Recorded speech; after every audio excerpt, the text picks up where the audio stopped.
La radio qui vous parle de NBA, c'est Radio Off Basket. Le basketball, c'est mieux à la radio.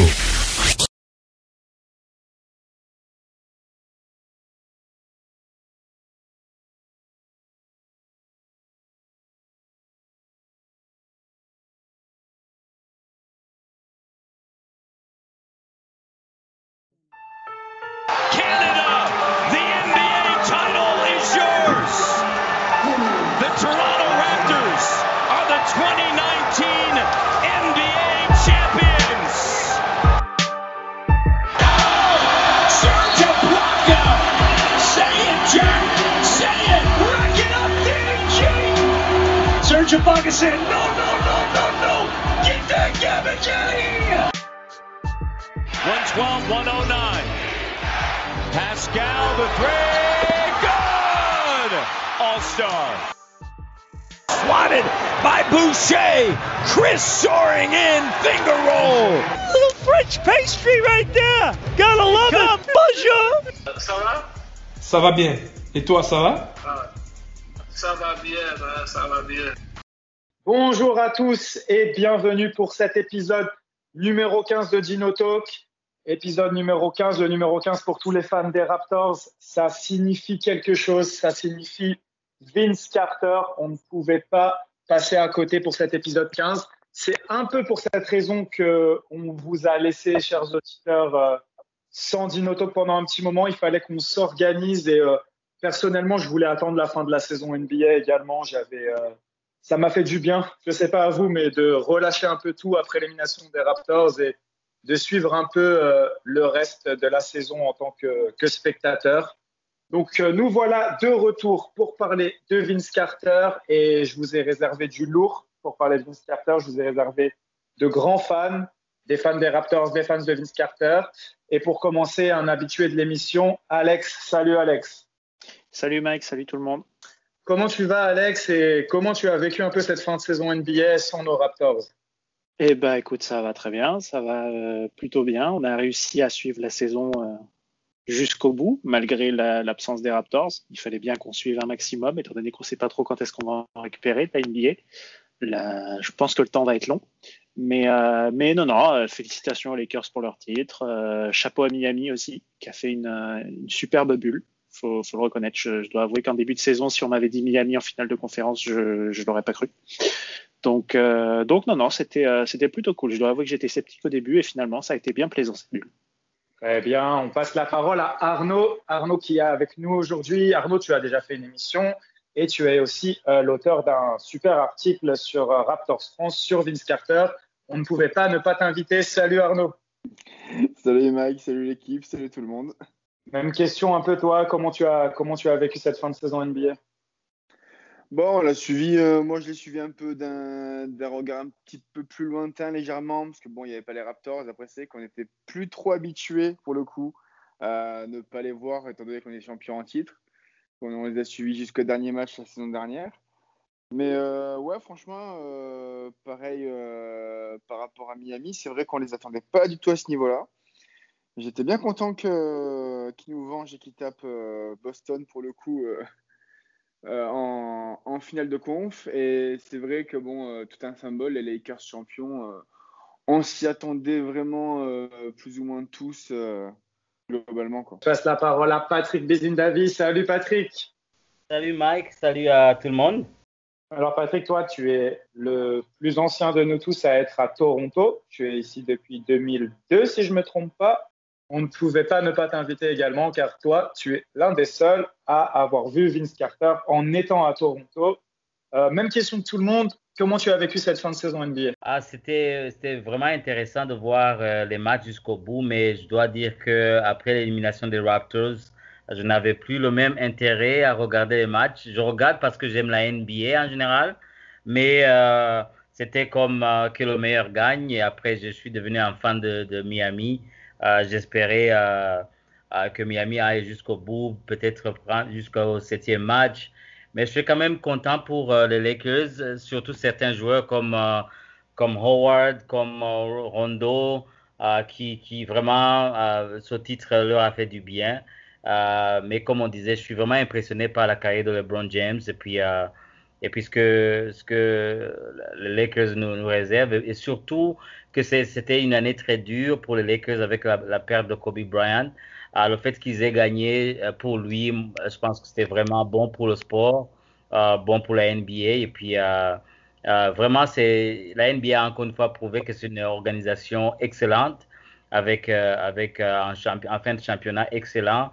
Et puis, ça a été plus que le basketball, des messages d'actualité. Et puis, c'était vraiment une bonne saison. Et puis, je sais que le basketball va nous manquer parce qu'on ne sait même pas quand ça va reprendre. Ouais, c'est ça, tout à fait. Et enfin, je passe la parole à notre invité d'honneur. Personnellement, c'est le plus grand fan de Vince Carter que je connaisse et qui est également fan des Lakers. Donc, il devait être content de cette victoire. Salut, Mathieu. Oui, ça s'est plutôt bien passé, hein, victoire des Lakers au final. Pour une saison un peu bizarre, on a eu la retraite de Vince Carter en courte saison, ça fait mal. Bon, au final, la saison se finit bien et c'est une bonne chose. Eh ben, merci Mathieu et merci de nous honorer de ta présence. Mathieu, c'est une grande encyclopédie sur Vince Carter. Vous allez pouvoir vous en rendre compte. On va tout de suite passer au sommaire de l'émission. Pour le sommaire, on va faire un retour sur la carrière de Vince Carter à Toronto, sur ses années à Toronto. On aura une émission spéciale, une deuxième partie sur tout le reste de sa carrière dans les autres clubs avec des membres des pages françaises des autres franchises dans lesquelles il est passé. Mais aujourd'hui, on va vraiment se concentrer sur Toronto. En deuxième partie, chacun va un peu s'exprimer et me dire qu'est-ce qu'il retient du passage de Vince Carter à Toronto, quel est votre moment préféré, est-ce qu'il y a aussi une déception sur son passage, des regrets. Dans une troisième partie, en troisième quart-temps, on va revenir sur l'impact qu'il a eu en dehors du basket sur la ville de Toronto, parce que ce qu'il faut savoir, c'est que Vince Carter a apporté énormément à la ville, on va en parler. Et ensuite, on terminera sur un petit débat. Quelle est la place de Vince Carter dans l'histoire des Raptors? Donc, je vais commencer tout de suite pour ce premier quart-temps. Premier quart-temps, c'est parti.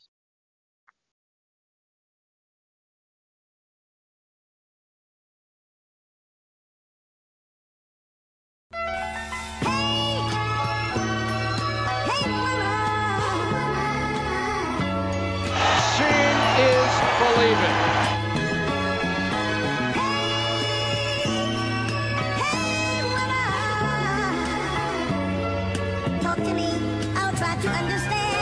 Vince Carter.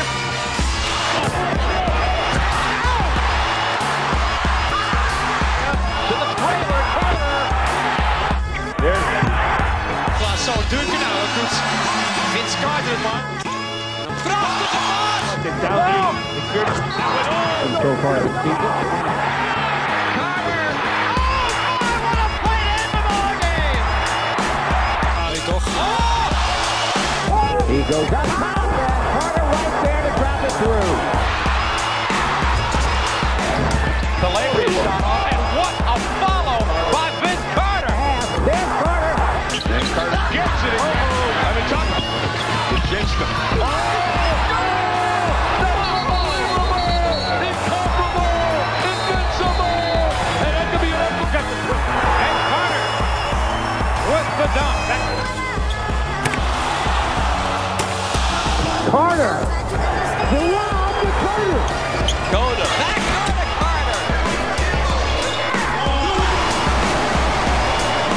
The alley-oop. Helemaal beter dan ik.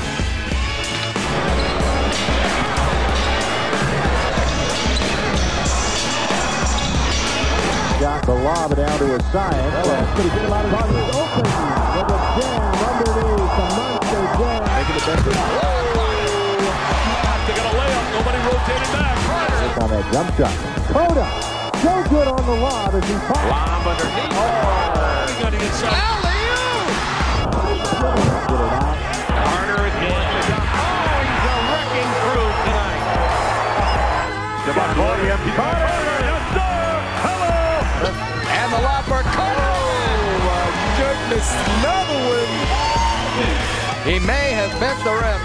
Long shots and long rebounds, and Carter with a highlight hit.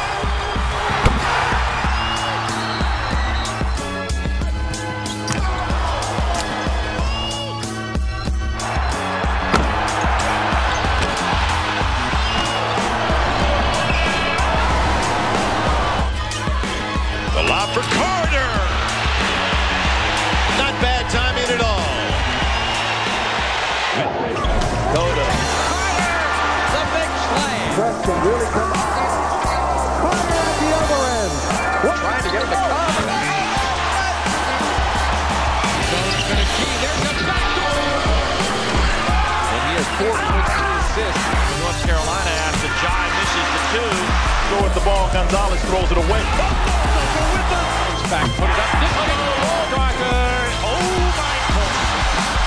Also looking at it from inside. Over at the top looking for the alley-oop. Oh, Vince Carter.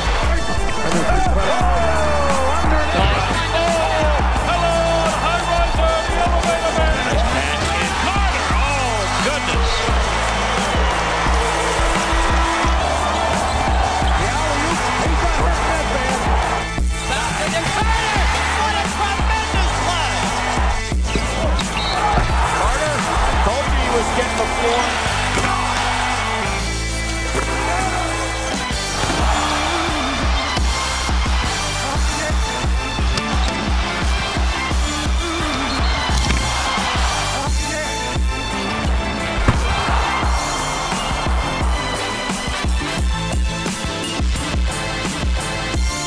Going after it, picks it up and gets the dunk to tie the score.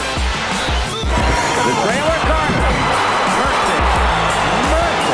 Looked like he almost left from the foul line. Ooh, Carter got himself in great position. North Carolina at 95 and 96. Carter! Hello, can he fly or what? I mean, that's reminiscent of Michael DeMoffley. Who would have been? Here's a lob for Carter. North Carolina to Carter and the reverse jam. Exclamation point.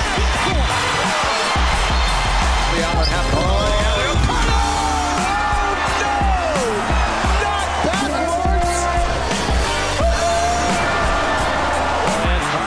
To the acrobatic. Hold on. Yes. I got a 10. Send it in. This is a great call. Carter! Oh, no. Oh, no. Great Carter's trying to Shabazz. Oh, what's the up and away? The elevator man with the two-hand jam. That's a monster jam. Send it in.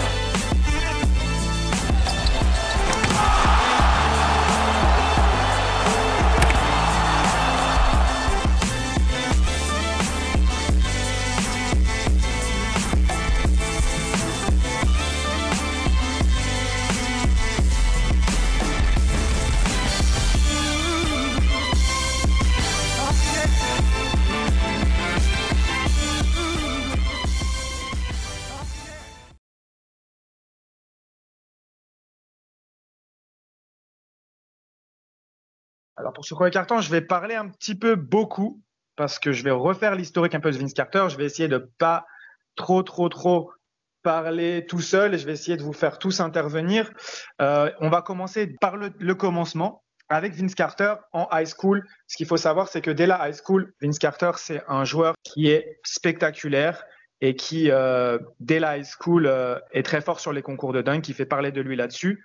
Ensuite, il va partir à l'université de North Carolina où il va passer 3 saisons, 2 avec le légendaire Dean Smith et ensuite la dernière saison, là où il va vraiment exploser avec l'entraîneur qui s'appelle Goodridge et qui va mettre en place un système qui s'appelle les Six Starters, c'est-à-dire basé sur 6 joueurs vraiment de rotation qui sont comme des titulaires. Donc avec, bien sûr, Anton Jamison, qui est la star de l'équipe. Ce qu'il faut savoir, c'est que Vince Carter, c'est son bras droit, mais c'est vraiment Anton Jamison, la star de l'équipe. Et avec eux, on a Shammond Williams, qui jouera en NBA. Il est drafté 34e par les Bulls en 98. Ed Costa, un meneur de petite taille, qui lui ne jouera jamais en NBA, par contre, en raison notamment de sa taille. Ademola Okulaja, qui lui non plus ne jouera pas en NBA malgré des essais. Et Mactaren Ndiaye a souligné le premier Sénégalais à jouer en NBA. Bon, il n'a pas été drafté, il a joué que 4 matchs avec les Grizzlies, mais ça compte quand même pour lui dans son palmarès. Alors, ce qu'il faut savoir, c'est que sur les 2 dernières saisons de Carter, il participe à 2 reprises au Final Four avec les Tar Heels. Malheureusement, il ne le remportera pas le championnat NCAA, mais il se fait une réputation de joueur super spectaculaire. Donc, on arrive directement à la draft en 98. Vince Carter a fait un workout avec les Raptors et d'autres équipes et le general manager des Raptors est très impressionné. Dans un documentaire qui s'appelle, que je pense tout le monde a vu, The Carter Effect, Grunwald exprime le fait que c'est le meilleur workout qu'il a jamais vu en termes de qualité athlétique pour un joueur. Voilà ce qui nous mène directement à la draft 98. Il faut savoir que les Raptors, jusque-là, ils ont eu des bons choix de draft, mais leur problème, c'est qu'ils n'ont beaucoup de mal à conserver leurs bons joueurs qu'ils ont réussi à recruter. Alors, je ne sais pas s'ils ont du mal à les conserver ou si c'est eux qui ont volontairement décidé de les trader, mais en 95, Damon Stoudemire est sélectionné en 7e position. Il finit rookie de l'année et 2 ans plus tard, il est tradé. Marcus Camby, sélectionné numéro 2 en 96, il va subir le même sort. Le seul qui est encore là, c'est Tracy McGrady, sélectionné en 9e position l'année d'avant. Et la petite histoire que tout le monde connaît, T-Mac et Vince Carter, son cousin, ils ne le savent pas, ils s'en rendent compte lors d'une réunion de famille. Et du coup, draft 98, Vince Carter, il va être sélectionné par, non pas par les Raptors, il va être sélectionné par les Golden State Warriors. Alors, la petite histoire, c'est que en fait, Golden State avait peur que les Raptors choisissent Jamison en 4 et le transfert à Milwaukee. Ils ont donc passé un accord avec les Raptors pour obtenir Jamison en échange de Vince Carter et du cash. Du coup, les Raptors sélectionnent Jamison en 4 et ils le trade directement avec bien sûr les Warriors qui ont sélectionné Vince Carter. Et l'aventure peut commencer. Patrick, est-ce que tu as des souvenirs de cette époque-là?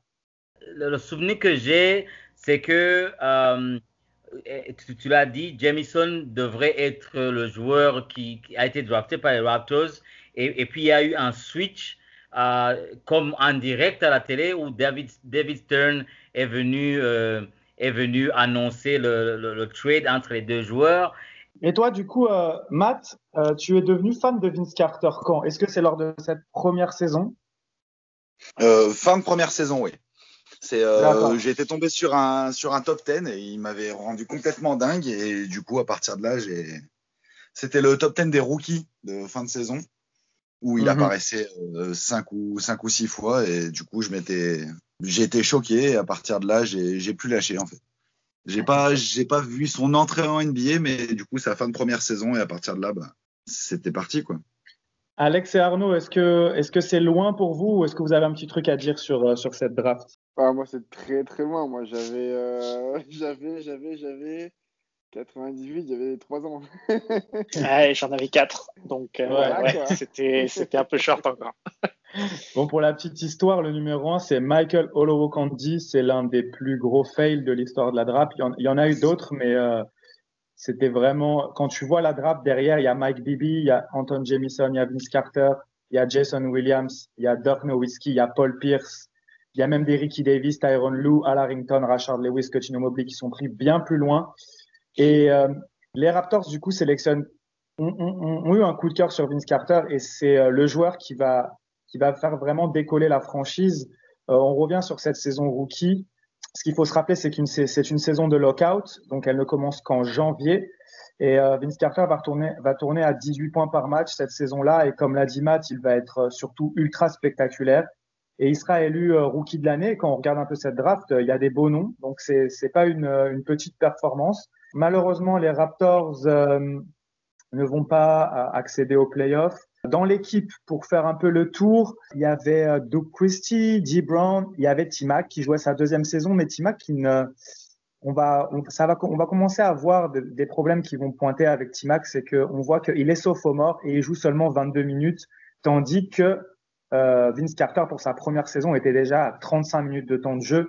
Donc on voit déjà qu'il y a eu une préférence de fait pour Vince Carter, ce qui va avoir un impact sur la suite. On va en parler ensuite. Les Raptors avaient réussi à recruter Charles Oakley, ils avaient Kevin Willis, donc ils avaient quelques vétérans pour encadrer cette jeune équipe. Ils n'ont pas réussi à accéder aux playoffs, mais ce qu'il faut noter, c'est que cette saison-là, ils jouent leur dernier match dans le Sky Dome et ça sera la première de l'Air Canada Center, maintenant Scotiabank Arena, le 21 février 99. 21 février 99, j'avais 12 ans. Voilà, j'avais tout juste 12 ans quand les Raptors ont emménagé au Air Canada Center avec un match face aux Grizzlies. Sur cette première saison, oui, voilà. Donc, Vince Carter commence à mettre les Raptors Toronto sur la carte du basket grâce à ses actions spectaculaires. Et justement, ce qu'on peut souligner, c'est que Jamison était peut-être un meilleur basketteur à ce moment-là, mais Carter était vraiment le showman qui a porté l'attention sur Toronto, comme en a témoigné Matt. Toronto donc finit 10e cette saison-là, 10e de la conférence Est. Ensuite, intersaison, ils vont récupérer Antonio Davis à la draft et ils vont recruter des snipers et des joueurs de petite taille en la personne de Del Curry et Muggsy Bogues.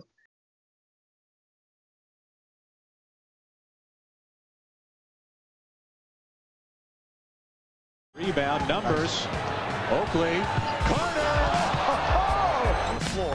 Not giving many standstill shots. Oh! Vince Carter. Nice pass. Oh, Willis. Carter. Assignments in certain areas. That's oh boy!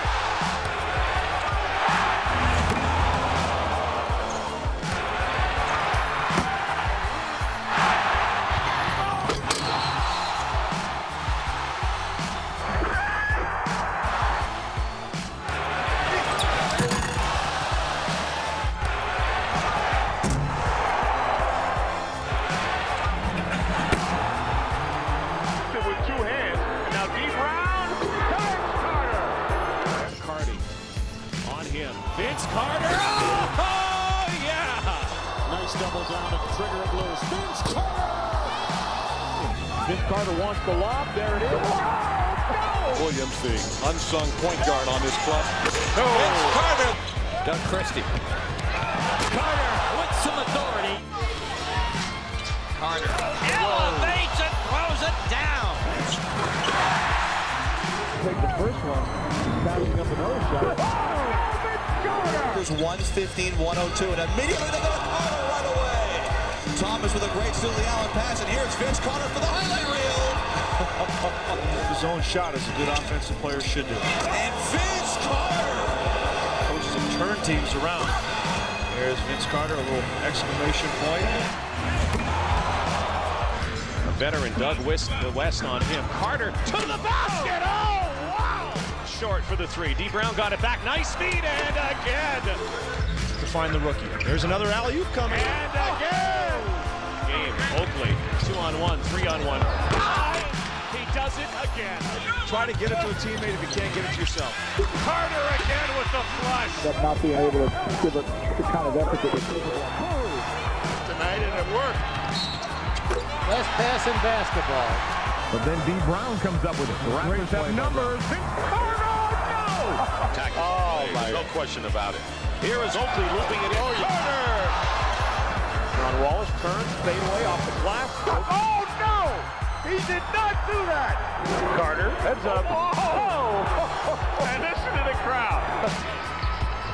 Nice sack. Oh, no! Flashing the other way is Carter. Oh, my goodness! Wallace, Michael Stewart, the free agent signee. They go backdoor. Contact there, heads up. The lob. It's the roll, Willis to follow. Still loose, and the jam by Carter.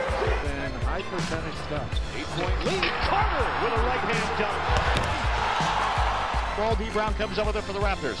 Brown now slides to Carter. Spurs have a 2-point lead. Alley-oop to Carter, and he dunks it. He's usually the guy they're going to run the play for. Carter! Carter with the catch and another dunk. He has 4 in the game. Williams Carter around in this basketball game. Heads up. Oh my goodness! On the floor right now for Toronto. It's Carter. Oh! To Christie. Over to Oakley. Back to Carter. Oh, there's beautiful basketball right there. Lob into Carter. Reverses another one. About Vince Carter's. To make the pass. Great effort by Wallace to save it, and Carter takes advantage. Finally, Carter. Stands and stripped. Ahead of the back. Showtime. Oh,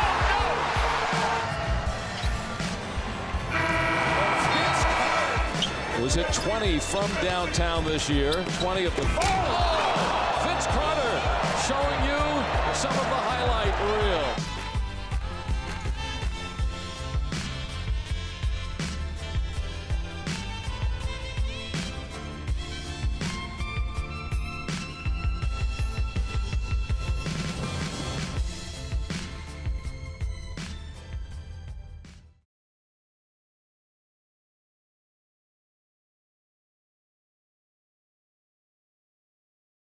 Et dès la saison 2, ça va vraiment être l'explosion pour Vince Carter.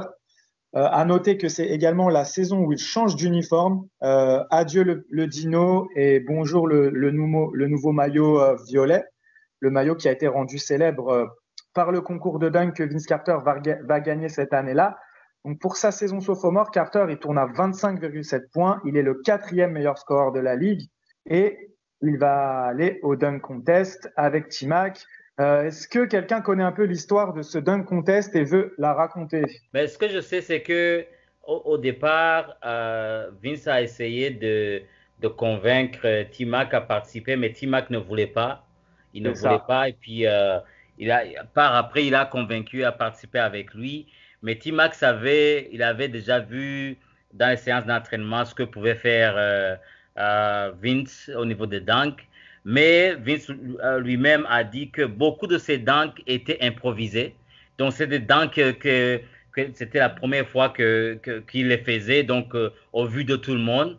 Donc, c'était extraordinaire de voir combien il était athlétique, mais de savoir que c'était des dunks improvisés, ça apporte beaucoup plus de la valeur à ce qu'il pouvait faire. Mais T-Mac ne voulait même pas participer au dunk.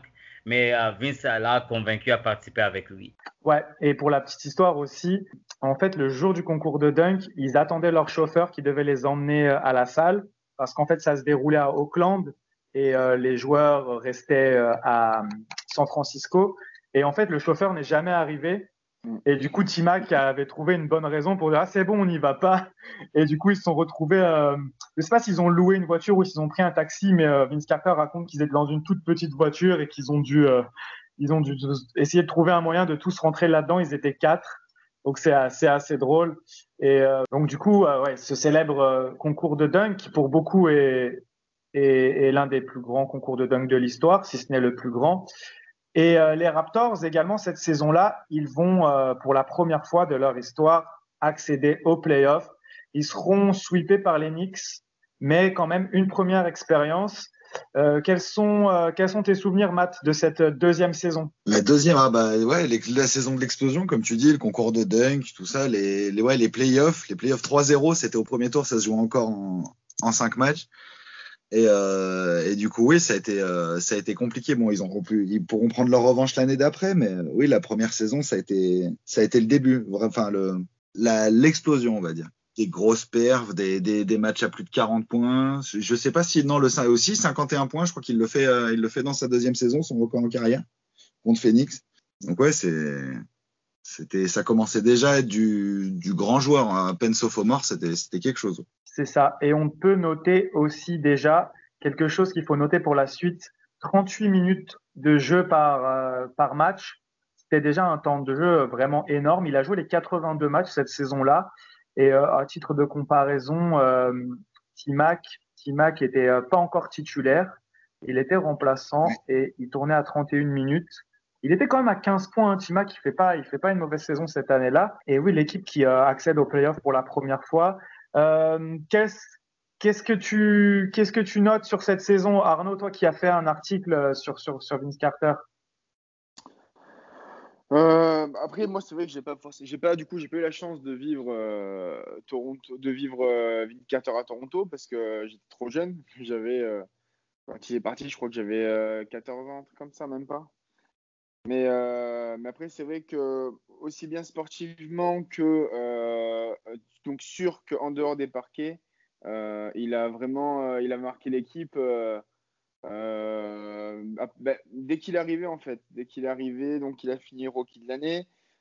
Il a réussi à plier d'entrée le slam dunk contest là d'entrée, c'est-à-dire qu'il a fait Combien il a fait 3-4 dunks et limite le jury s'est agenouillé devant lui en lui disant c'est bon, on arrête là, t'as gagné quoi. Donc c'était assez incroyable.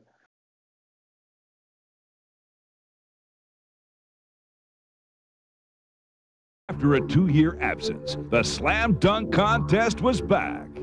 This year's favorite was Toronto Raptor Vince Carter, who was challenged by teammate and cousin Tracy McGrady. Oh, spectacular stuff by Tracy McGrady. What a way to open up. Making it a 3-man race, Houston's Steve Francis. Here goes Francis. He hammers it in with the right hand. That didn't faze Carter, who got off to a flying start. Vince Carter with his first stop.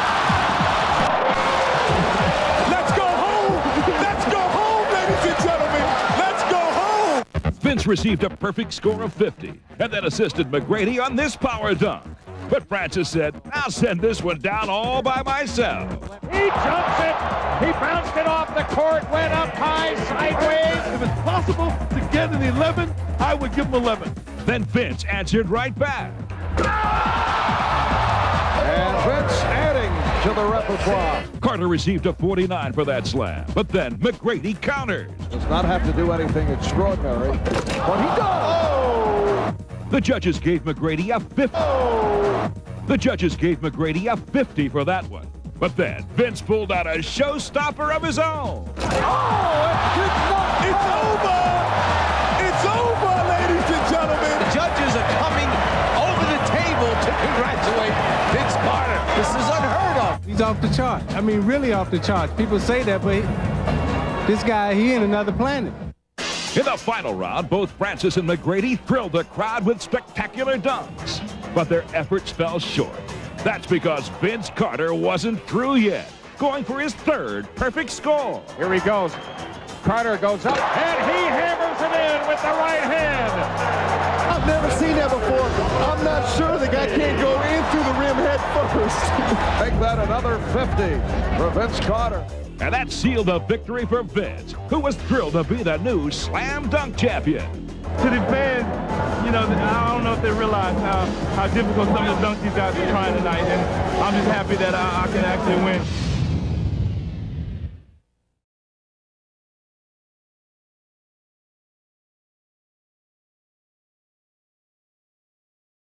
On va continuer sur la saison suivante. Donc, beaucoup de mouvements à l'intersaison. L'entraîneur qui s'appelle Butch Carter est viré à cause de nombreuses histoires qui se sont déroulées pendant la saison. Donc, j'ai appris, je ne savais pas que, je ne sais pas si vous connaissez le rappeur Master P, qui jouait également au basket dans sa jeunesse. Il avait été en fait invité par Butch Carter lors du camp d'entraînement des Raptors pour faire des essais, mais visiblement, ça n'a pas beaucoup plu à beaucoup de monde parce qu'il n'avait pas forcément le niveau, je pense, et c'était plus un peu du piston, on va dire. Après, Butch Carter, plus tard, a dit que c'était pour enlever l'attention de Vince Carter. Ça n'a pas été vraiment pris dans ce sens-là. Il a eu des problèmes conjugaux. Il a eu un procès avec Marcus Camby lors du premier tour des playoffs, qui avait dit des choses sur lui. Et il a essayé également de faire virer le general manager Grunwald. Donc au final, c'est les dirigeants qui ont eu le dernier mot, et Butch Carter est viré pour garder de la stabilité. Malheureusement, au niveau stabilité, au niveau de l'effectif, ça va pas être le cas. T-Mac part à Orlando en raison justement du fait que les Raptors avaient vraiment privilégié Vince Carter et ils se sentaient pas entre guillemets respectés. Et du coup, il part à Orlando avec Dee Brown et Doug Christie également transféré aux Kings. Malgré tout, les Raptors parviennent pendant l'intersaison à recruter tant bien que mal, avec Mark Jackson, Corliss Williamson. D'ailleurs, ces deux joueurs en fait seront tradés à la mi-saison dans la saison suivante pour récupérer Jerome Williams, et Jerome Williams qui est quand même un joueur très apprécié à Toronto, qui a marqué de son empreinte son passage aux Raptors, et également les départs de Kevin Willis, Chris Child pour récupérer Keon Clark, Tracy Murray. Enfin bref, l'effectif est ce qu'il est, et malgré tout, les Raptors vont réaliser la meilleure saison de leur histoire jusque-là en 2000-2001, portée par Vince Carter et avec surtout un nouveau coach, un coach Hall of Fame, Lenny Wilkins, très connu. Donc le début de saison est moyen. Ils sont autour de 50%, mais c'est pas génial. Mais justement, après les transferts, tout va aller vraiment mieux et ils vont finir avec un bilan de 47 victoires pour 35 défaites. Et Vince Carter va vraiment être... c'est un peu bizarre de dire ça au bout de sa 3e saison seulement, mais il va être à son apogée avec 27,6 points par match. Il va être sélectionné en All-NBA Second Team. Il va être voté starter pour le All-Star Game 2001 avec Antonio Davis qui avait été drafté juste l'année d'avant. Et les Raptors finissent 5e. Ils vont en play-off. Comme l'a dit Matt, ils se vengent des Knicks en les sortant. Et ensuite, la série mythique face aux Sixers. Matt ou Patrick, quels sont vos souvenirs de cette série? Oui, je me souviens bien. Surtout la polémique, ça a suscité parce que à la veille du match, Vince devrait aller prendre son diplôme à North Carolina. Donc, il a pris l'avion, il est allé prendre son diplôme et puis il est revenu jouer le match. Et le fait que les Raptors ont perdu et qu'ils ont perdu justement au tir de Vince qu'il a raté à la dernière seconde, les gens étaient très, très furieux de voir Vince. Peut-être ils pensaient qu'il n'avait pas pris le match au sérieux, de pouvoir se déplacer, aller prendre son diplôme et puis revenir jouer. Mais plus tard, on a appris que même les joueurs des Raptors à l'époque étaient très fâchés contre lui. Mais lui, beaucoup d'années plus tard, il est revenu sur l'épisode disant qu'il avait parlé à chacun d'eux, même donc le staff, les coachs, et puis tout le monde avait dit tu peux y aller. Et puis il était très très surpris de voir qu'à la fin, les gens lui en voulaient d'avoir fait le voyage pour aller prendre son diplôme. Mais donc c'est vraiment l'image que je garde de la série, mais c'était très très proche. C'était vraiment basé sur un dernier tir et puis ça a permis à Allen Iverson et son équipe d'aller rencontrer les Lakers en finale de cette année-là. C'était vraiment l'une des meilleures saisons des Toronto Raptors et l'histoire a montré que plus tard, plusieurs années plus tard, ce sera une autre série assez folle entre Philadelphie et Toronto du temps de Kawhi. Mais ce que je garde comme mémoire, c'était vraiment la polémique autour de son voyage pour prendre son diplôme à North Carolina.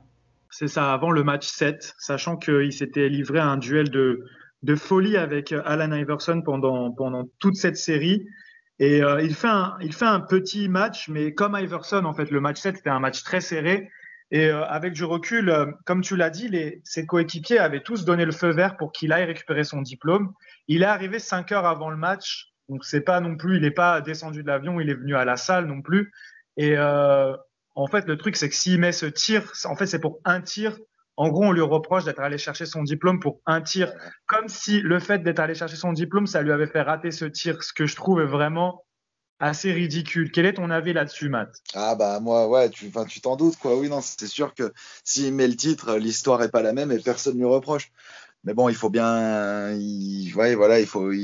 trouver quelque chose. Et puis, comme tu dis, les deux font pas un super match. Iverson, il claque 16 passes quand même. Le salaud, il fait son record en carrière à ce moment-là aux passes.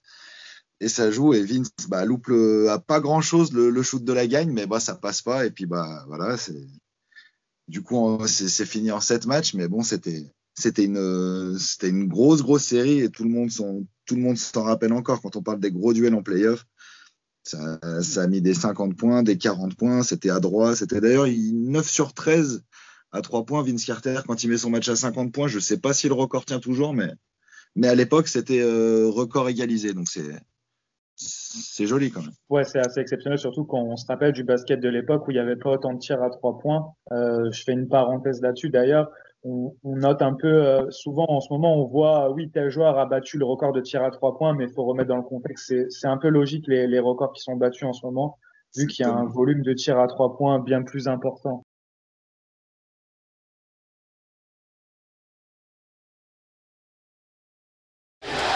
Aaron McKee, Jermaine Jones are going to have to knock down the perimeter shots. Oakley, wide open, puts it in. Charles Oakley, who seems to love. Let's go to the boards, Bill. You know that. And his shot is easy to read. Carter on the follow. And Vince Carter with his first 2 points of the game. Have to get himself in a little bit of a rhythm here. Playing at home, though, will help tremendously. Fourth shot, Vince able to get it back on the second effort. Carter, both his field goals on tip-ins after misses. Vince Carter throws it up basically like Moses Malone, like Charles Barkley, just trying to get it back. Got bumped by Hill. 2-on-1 break. Oakley is back. Blocked from behind by Carter. They tell you not to throw the outlet pass down the middle of the floor. The block shot by Vince Carter. The Sixers with excellent defense here in the early going. Carter with 6 on the shot clock. Knocks it down. No defense whatsoever to that. I mean, Vince Carter just too good. Vince Carter is to catch the ball on the move. Here he just turns and shoots immediately. The fantastic execution of the inside. McKee right on him. There's a double. Childs another open 3 and puts it in. Chris Childs, of course, was acquired the ball when you never even acknowledge the existence of the other team. Now everybody hugs each other. Davis, Antonio Davis with a strong move, and the Raptors suddenly by Vince Carter. And then here's the penetration. Look at all the white jerseys. There's Antonio Davis, the shot blocker out of the. He has just tied his playoff career high in assists. That's his 10 assists of the game, and we're early in the third. Carter puts it in. Carter saw the double team coming one way, dragging that left arm of his. Whole left side of his body looks to be numb. Both these teams have really had to deal with injuries. Carter. Now that's the greediness you were talking about. Just take that ball, put your head down. Perfect. I watch him fake the pass. 1, 2, 3. That's a great drive. 4 fouls on Tyrone Hill. Carter with a chance for a 3-point play and a chance to give the Raptors their first lead since the first quarter.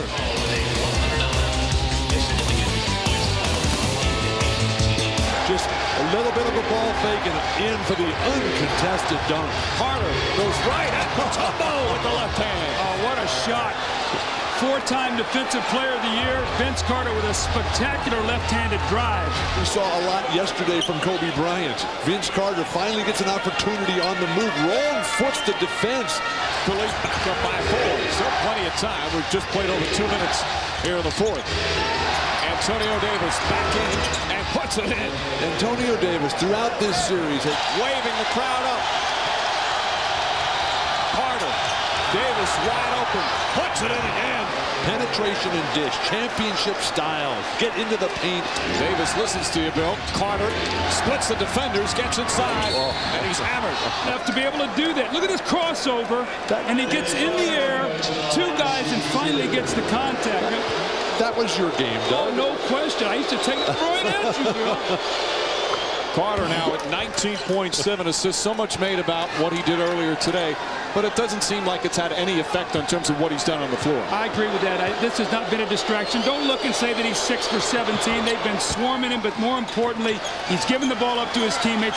4-point Philly lead. This Hill is on Carter. That Vince Carter's got to explode. And Oakley knocks it down. But that's what you do. You don't try to post Oakley.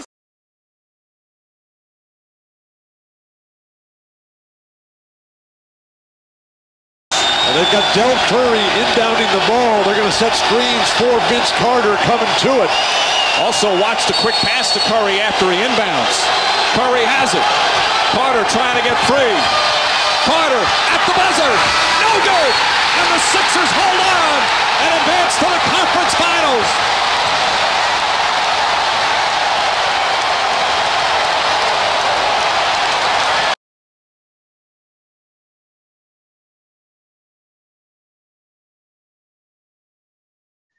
Parfait.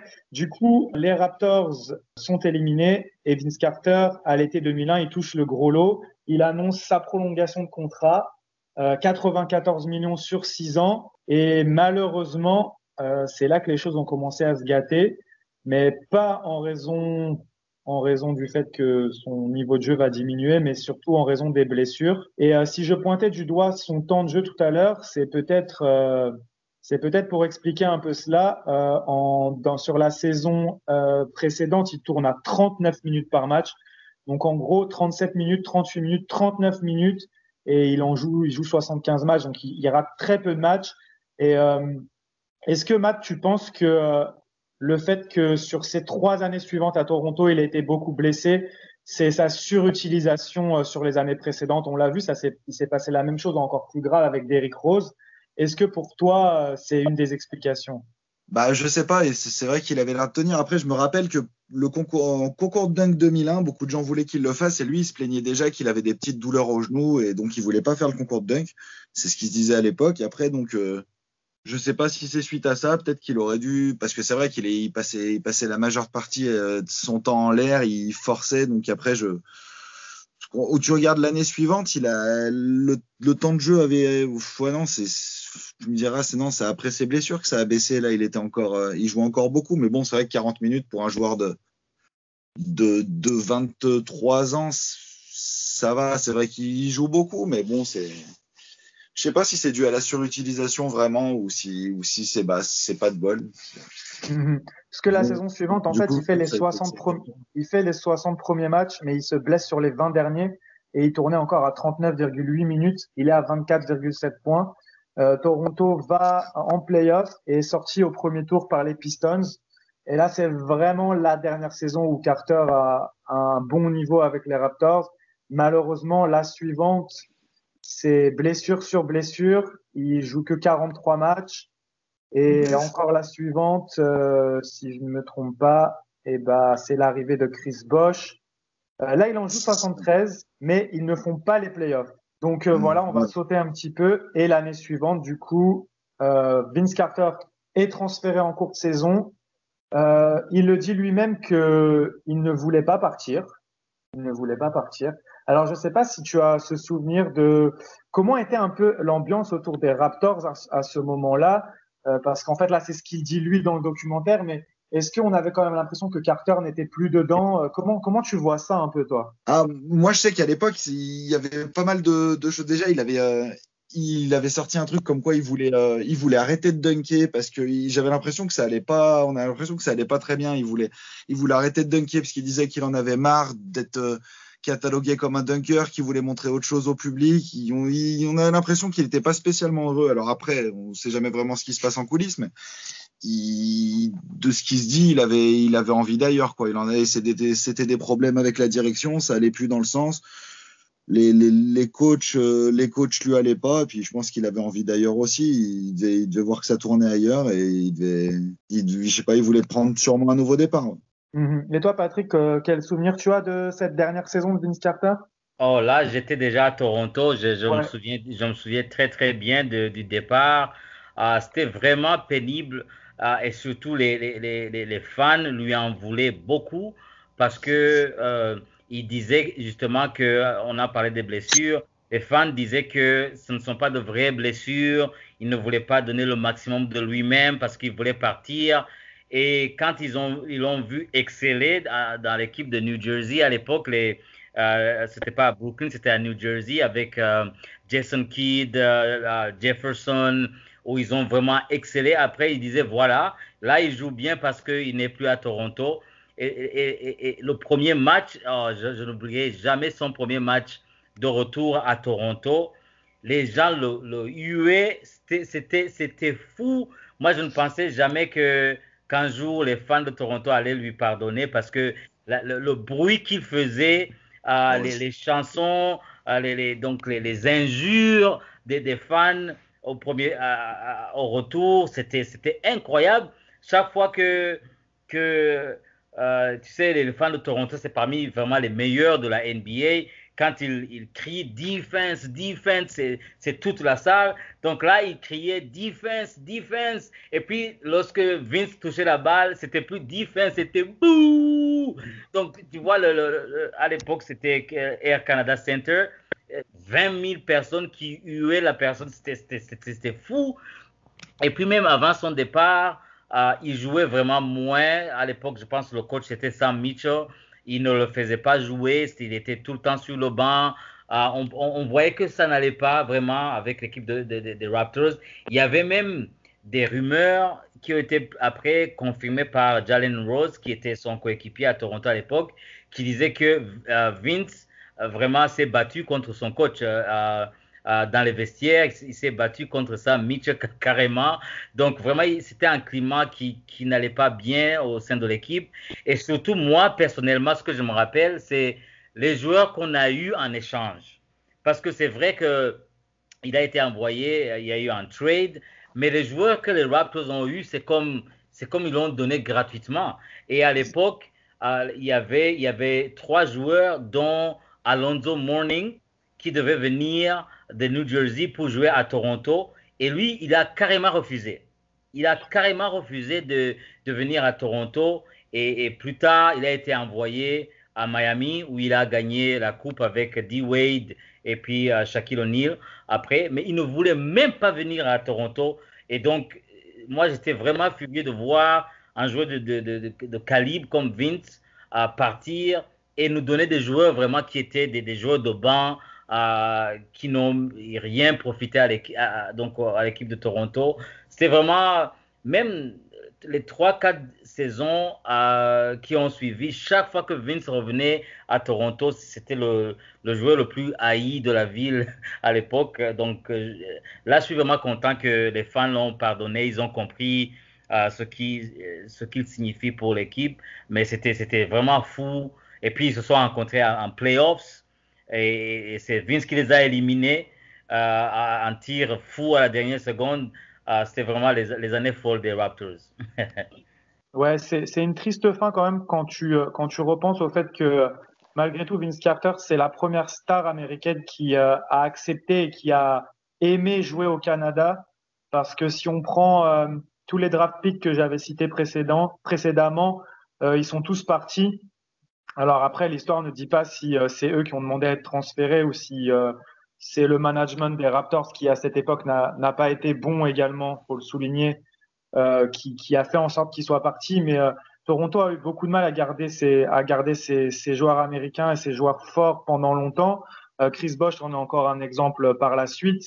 Et je trouve que c'est quand même une fin triste parce que Vince Carter, malgré tout, il a beaucoup donné à Toronto. Et on voit qu'il aimait cette équipe. Après, est-ce que c'est Toronto qui a fait en sorte qu'il ne l'aime plus et qu'il veuille partir? Est-ce qu'ils ont fait en sorte qu'il parte? Bon, ça, on saura vraiment jamais. Alex et Arnaud, quelle vision vous avez un peu de cette carrière de Vince Carter à Toronto? C'est une belle carrière, je trouve, parce que il a vraiment contribué à l'apparition. On a toujours cette expression de mettre la franchise sur la carte. Je trouve que cette expression elle colle particulièrement à Vince Carter et aux Raptors parce qu'on a cette image de seule franchise canadienne, donc l'aspect carte, frontière, etc. est très important. Faut pas oublier que quand on regarde quand on fait un retour un peu en arrière, Vince Carter est donc All-Star dès sa 2e saison. Et le premier Raptors à être sélectionné au All-Star Game et durant cette année-là remporte le concours de dunk. Voilà. Déjà à partir de là, on sent qu'on est sur quelque chose qui restera gravé de toute façon. Après, il a été très important. Il y a, comme vous en avez tous très bien parlé, cette série de playoffs face aux Sixers juste après sa cérémonie de remise de diplôme. Malheureusement, tout le monde lui est tombé dessus et je pense que ça a beaucoup contribué à cette incompréhension au moment de son départ, de savoir s'il voulait partir ou pas. Le fait que ça fonctionne pour lui au Nets aussi, je comprends que certaines personnes n'aient pu dire bah voilà, maintenant qu'il est plus là, ça fonctionne et tout. Enfin, il y a eu beaucoup de bashing contre lui et j'ai envie de dire, est-ce que ça aurait pas été la même si le shoot de Kawhi n'était pas rentré contre l'année dernière face aux Sixers justement et que derrière il partait aux Clippers. C'est très compliqué. On peut, comme vous l'avez dit, si ce shoot de Vince Carter il rentre, bah, l'histoire elle est pas du tout la même. Donc c'est une très belle carrière, je trouve, et je suis très content d'avoir pu voir des images de ce joueur sous le maillot des Raptors. Mais qu'est-ce qu'elle se termine dans la douleur, quoi. C'est triste. Une chose qu'on n'a pas mentionné, je crois, c'est qu'en 2000, donc la NBA ne diffuse pas, ou enfin les matchs de Toronto ne sont pas diffusés hors du sol américain, et ce sont les perfs de Toronto et de Vince Carter qui permet cette première diffusion contre les Suns, là où il plante 51 points. Et c'était une première pour l'équipe et ça a aussi contribué au fait qu'on ait pu voir un peu plus souvent Carter avec les Raptors briller dans ces belles années, quoi. Parce qu'en plus, ces 2000, c'était les années où il commençait vraiment à être bon. Et ça, il a aussi joué à ça, quoi. Tout à fait, tu fais bien de le souligner. C'est vrai que les Raptors ne passaient pas sur les chaînes nationales avant Vince Carter. Et d'ailleurs, c'est très marrant, l'interview d'après-match, quand il a mis ses 51 points pour son premier match sur les chaînes nationales, le journaliste ou la journaliste, je crois que c'est la journaliste, lui demande... en fait, elle répond elle-même à la question, elle fait « Oui, alors premier match sur la télé nationale, vous étiez pas trop stressé ?» « Oh, bah non, je pense pas, vous avez mis 51 points. » Donc voilà, la réponse à la question était directe, ouais, c'est clair.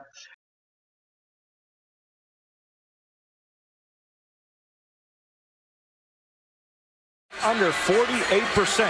And this guy has been on fire. 32 points a game over the last 9 games. Very important to get on him early, Chuck. Days gone by, Vince Carter. He spent 6.5 seasons as a member of the Toronto Raptors, and through the good times and the bad, fans still remember what he accomplished here as a member of this franchise. And now in his first full season as a member of the New Jersey Nets, he is 11th in the league in scoring at 24 per game. And as Leo mentioned in the opening tease, he is averaging 32 points in this 9-game win streak for the New Jersey Nets. Well, Chuck, even more impressive by Mike James just froze Jason Kidd on that drive. Here is Carter, deep three. Way off the mark, hit glass, no rim. That is a brick. Well, obviously a little anxious there, Vince Carter. That was a deep shot. For a moment. Double on the ball is Kristich. Running on the baseline, Carter, so 2 shots, and he has not touched the rim. Kidd almost dragged that pivot foot. Carter double clutch off balance. That's okay. You're forcing him to take a very difficult shot where he's got to hang. His defense has been much more aggressive, and with that, the jump shot will fall. Carter. Well, I'll tell you what, if this is a coming out party, maybe for Hoffa, maybe it should be a gala event. Kidd, Carter. See, that's something Vince Carter just refused to do in his latter days in Toronto. Get in the paint and go up quickly. See from Mike James, Chuck. He gets in one of these rolls and he starts scoring in bunches. Again, that's another shot that Vince Carter just stopped shooting when he was off the bounce. Yeah, he's very good at facing the basket and his moves off the dribble. You're right, Chuck, are far better than people realize. That's a great pass. A no-look pass from Carter to Kristich. I'll tell you, Nate Kristich going to take Carter out for dinner tonight. He had it going, rookie of the year. Well, Vince Carter's got it going in this game, Chuck. He's taken 10 shots, but he's distributing the basketball. He's got 3 assists in this game, and started out a little rough, but since then taking some great shots in the paint and really looking to attack in this game to New Jersey's 8, which tells you if they keep playing aggressive here, they're getting the call. You got to keep fighting. Tough shot. Carter finds his way in the lane, and for Carter, he's in double figures with 10. Once he curls like that, Chuck, that... Carter, the fade, the fire, the rainbow, yeah. Here come the Raptors. Going underneath Bosh. Peterson, loose on the floor, and it's Kidd out of the break. It's a 4-on-2. McGinnis going upstairs to the soft layup by Vince. Well, they could have had that sooner. Kristich got the ball. I'll tell you what, the Raptors have had some breaks here with the missed free throws. They have got to take advantage of this. This is the New Jersey Nets team that's been playing great basketball. They're on the ropes right now, and the Raptors could build themselves a nice cushion going into halftime. They have missed 6 free throws, the Nets have. And I mean, this is tailor-made right now. And now what do we have? Is Peterson? What do we have? He just got tossed. Yes, he did. He would not stop talking to Steve Javy. Mo's got to leave the court.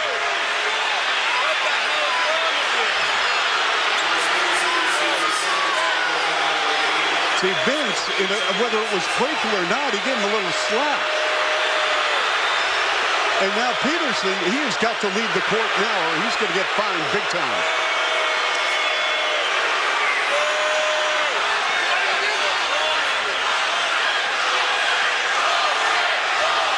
And Noah's taken off his jersey, he's thrown it into the crowd. Well, the NBA office going to get a hold of this tape.